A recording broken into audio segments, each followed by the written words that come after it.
I know that you rushed in here worried that I was going to be turning into a dragon. But no, that's in Elden Ring, and I'm going to show you what you could do with the dragon build.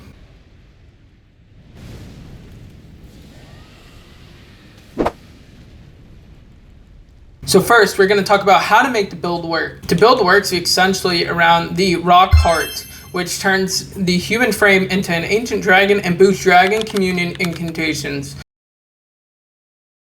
In order to activate this, once you have it, you need to have all your gear unequipped, and then you will transform into a dragon as you see here.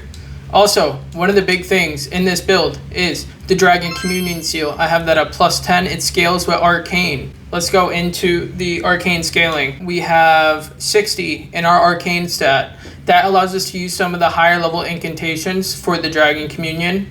We have 30 in Faith, 9 in Intelligence. I think that's what we started off with. 13 in Dex, 14 in Strength, 12 in Endurance, 32 in Mind, 60 in Vigor, and we're at level 151. So if you're at a level 150, you could drop one of the Mind points or Dexterity points, whichever one you prefer. So the first step in getting the Rock Heart is going to be coming to the main gate plaza at the Shadow Keep.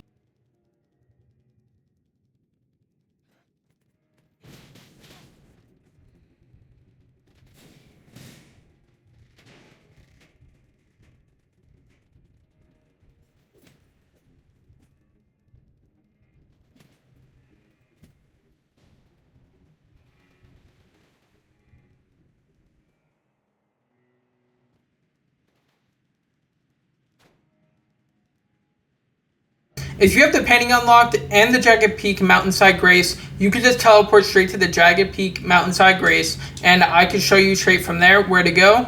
If not, you could watch the following, and I will show you in detail where to go. I will fast forward it, and then at the end of the video, after everything is done, I am going to show you guys how to find the talismans that I'm using in this build.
Now, I already talked about the stats. I talked about the Dragon Communion scale, how it scales with Arcane, so you're going to want to have a high Arcane.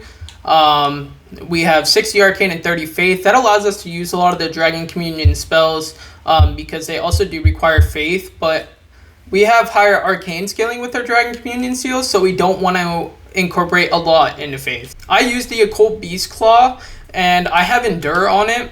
Is what Endure does is you get this little effect around here, and it increases your poise by a huge amount, and that means when you are getting attacked by somebody, they don't just knock you over. And as you know, a lot of the dragon attacks have long animations, like so.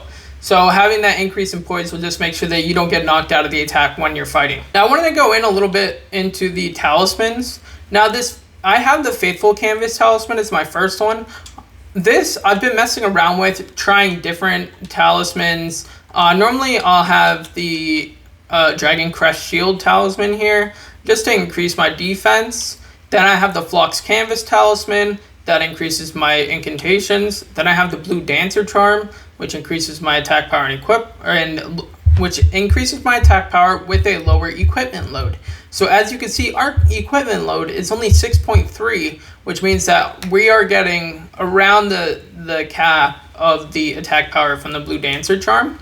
And then we have the Roar Medallion. Now, the Roar Medallion, from what I can see, is a little broke with some of the skills. So with the Dragon Maw, it works pretty fine. But with the Bayle's Lightning, I don't know if it's just supposed to be this way or not, but it's not increasing the damage from it from what I could tell. Maybe some other people have done other testing, but that has not been increasing the damage of it. Which actually brings me to one of my big points, is that I think using Dragon Maw is better than using the Bayle's Lightning, just because the Bayle's Lightning, for me at least, has a longer cast time. And it also lets us get some other stuff in our Physicks. So if you're using the Bayle's Lightning, you could use the Lightning Shrouding Crack tier. That boosts our lightning attacks by about 20%, which you actually don't have to use. You could use something else if you're not going to use the Bayle's Lightning. I just have it here, for example. You could use something that, like the Opaline Bubble tier, that'll give you one hit that you could just take. Or you could use the Crimson Bubble tier, and that will restore HP when you're near death. And then my other tier here is the Blood-Sucking Crack tier. This one's a dual-edged sword where it takes your HP, but it increases your damage. I think that's by 20% as well. But it's not only lightning, it's all damage. And then I got that tier from defeating one of those fire golem dudes over here. There's an easy way that you could defeat them. I'll just show you real quick. You're just going to have to imagine that he's still here. So when you're running past him, he'll be sleeping, like laying down on the ground. So he won't attract any attention to you. So you could run up the Broken Runes here. And you could go towards this spot. And then once you get up here... Well, I fell down. But once you get up there, if you have the hefty fire pots, there's ones that are high level that I think are like massive fire pots. You'll throw those inside of him as he stands up. So you throw the first one inside of the top of him, it'll explode. Then you throw, I think it's 3 or 4 of them. I would carry forward just in case you miss one. And you throw it inside of him. You can't throw it up the side of him. It has to be in his like basket, and then it will kill him. So that's an easy way to defeat him if you are not able to defeat him. The incantations we are running right now, Golden Vow, which increases our attack and defense. We have Flame Grant Me Strength, which increases our physical and our fire attack power. We have Bayle's Flame Lightning. This is just if we want to use it, we do. Just because it looks cool. I think it's not as good as the Dragon Maw. I think there's something bug with it. I feel like they need to make it a little stronger. That's just my opinion. Then there's Grail's Roar. So Grail's Roar is a Shriek dragon attack. And it's what it does a little bit of damage. It also decreases the enemy's defense and their attack power for a little bit of time.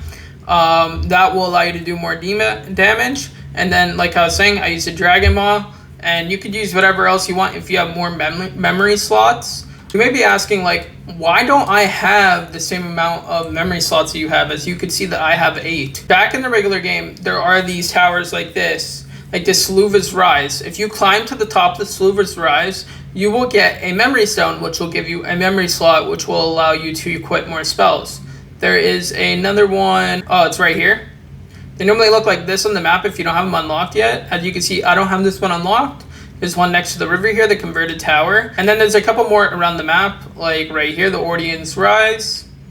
and so on. And then I just wanted to show you guys one more thing. I wanted to show you a location of one of the crystal tiers that you could get as you are. So if you explored over here, Boney Village, the bridge leading to the village, and then the Church District High Road, you could go to the Church District High Road, and there's going to be a Larval tier over here in order for you to respec your character if you need.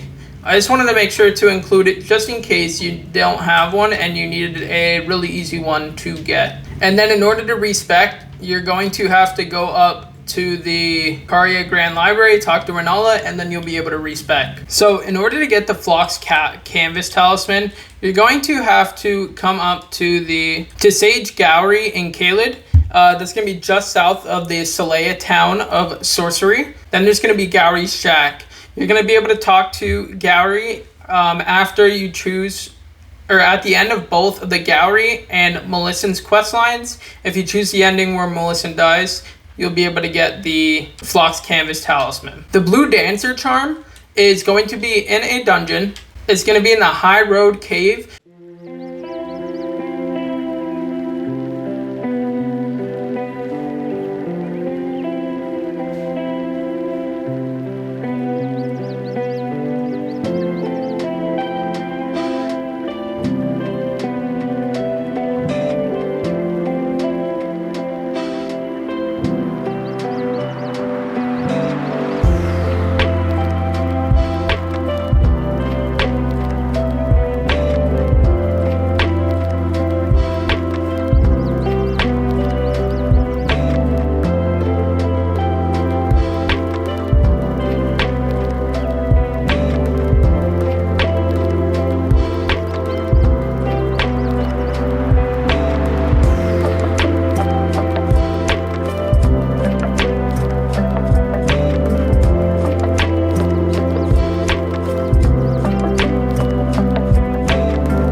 Now, as you can see, I'm a growing content creator. If you enjoyed the content here today, please leave a like, leave a comment, and subscribe, and have a great day.